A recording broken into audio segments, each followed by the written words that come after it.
Hi అండి, అందరూ ఎలా ఉన్నారు? బాగున్నారా? మీకు ఇంతకుముందు షార్ట్ వీడియోలో చూపించాను కదా, తణుకు వెళ్ళినప్పుడు పెనుగొండ వెళ్ళాము ఆలయానికి అని చెప్పి. అక్కడ ఆలయం దర్శించుకున్న తర్వాత అది నేను షార్ట్ వీడియోలో పెట్టాను. 90 అడుగుల విగ్రహం అని చెప్పాను కదా, శ్రీ వాసవి కన్యకా పరమేశ్వరి ఆలయం అనమాట.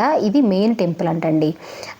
అక్కడికి వెళ్ళి చూసిన తర్వాత ఇక్కడికి వచ్చాము. ఈ ఆలయం కూడా చాలా పెద్దదండి. పెనుగొండలో ఇంత పెద్ద ఆలయం ఉందని వచ్చే వరకు నాకు కూడా తెలియదు అనమాట. మేము ఎప్పుడు రాలేదు, ఫస్ట్ టైం వచ్చాము. చాలా బాగుంది టెంపుల్ అయితే.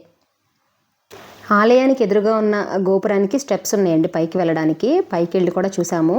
చాలా హైట్ ఉంది, చాలా బాగుంది. పైనుంచి వ్యూ చూస్తుంటే పెనుగొండ అంతా కోనసీమ కదా, కొబ్బరి చెట్లతోటి చాలా బాగుంది. బ్యూటిఫుల్ వ్యూ ఉందన్నమాట. నేను అది ఫుల్ వీడియో కూడా తీసానండి. మీలో ఎవరికైనా ఇంట్రెస్ట్ ఉండి ఆ వీడియో చూడాలి అనుకుంటే నాకు తప్పకుండా కామెంట్ చేయండి, నేను పోస్ట్ చేస్తాను. అలాగే నేను ఎప్పటి నుంచో మిమ్మల్ని అడుగుదాం అనుకున్న విషయం ఏంటంటే, మన ఛానల్లో మీరు ఎటువంటి వీడియోస్ ఇష్టపడుతున్నారు, మన ఛానల్లో వచ్చే వీడియోస్ మీకు నచ్చుతున్నాయా లేదా, మీకు ఎటువంటి వీడియోస్ కావాలనేది తప్పకుండా నాకు తెలియచేయండి.